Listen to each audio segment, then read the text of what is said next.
तुम्हाला परीक्षेमध्ये तास, मिनिटे, सेकंद दिलेली असतात आणि या सर्वांना सेकंदामध्ये रूपांतरित करायचं असतं. प्रश्न बघा, पोलीस भरतीमध्ये विचारलेला 2 तास 26 मिनिटं 22 सेकंदामध्ये एकूण किती सेकंद असतात?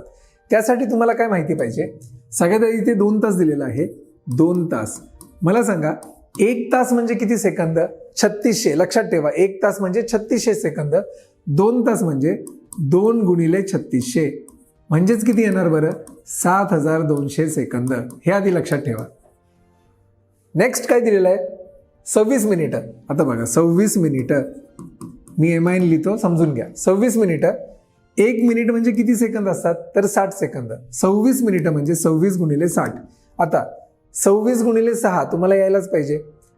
जर येत नसेल गुणाकार करा. 6 36, हातचे आले 3, 6 दुने 12 आणि 3 15 म्हणजे 1560 सेकंद. आणि शेवटचं उरलं 22 सेकंद. आता याला कन्वर्ट करायची गरजच नाहीये. 22 सेकंद म्हणजेच 22 सेकंद. आता या तिघांची बेरीज करायची म्हणजे 7200 अधिक 1560 अधिक 22. आता बघा ना, 2 अधिक 0 अधिक 0, शेवटी 2च येणार.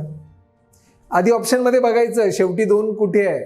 आता इथे ऑप्शन असे दिलेले आहेत की लगेच उत्तर निघणार नाही, पण कधी कधी काय होतं, ऑप्शनच्या शेवटी 2 एकाच ठिकाणी असतं, ते उत्तर मार्क करून टाकायचं. अजून इकडे या, 2 अधिक 6 8, 8 अधिक 0 8. मग बघायचं शेवटी 82 कुठे आहे का? सहीकडेच इथे 82 दिसतंय तुम्हाला. मग अजून इकडे या, 5 आणि 2 किती येतं? 7. 7 8 2, 7 8 2 बघा ना, एकाच ठिकाणी आहे. ऑप्शन क्रमांक 3. लक्षात येते का?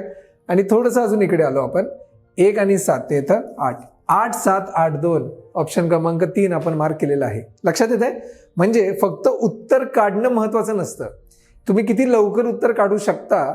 आणि पूर्ण उत्तर काढण्याच्या आधी थोड्या उत्तरामध्ये, पार्शियल आन्सरमध्ये ऑप्शन मार्क करणं आणि लगेच पुढच्या प्रश्नाला वेळ देणं, हे महत्वाचं आहे.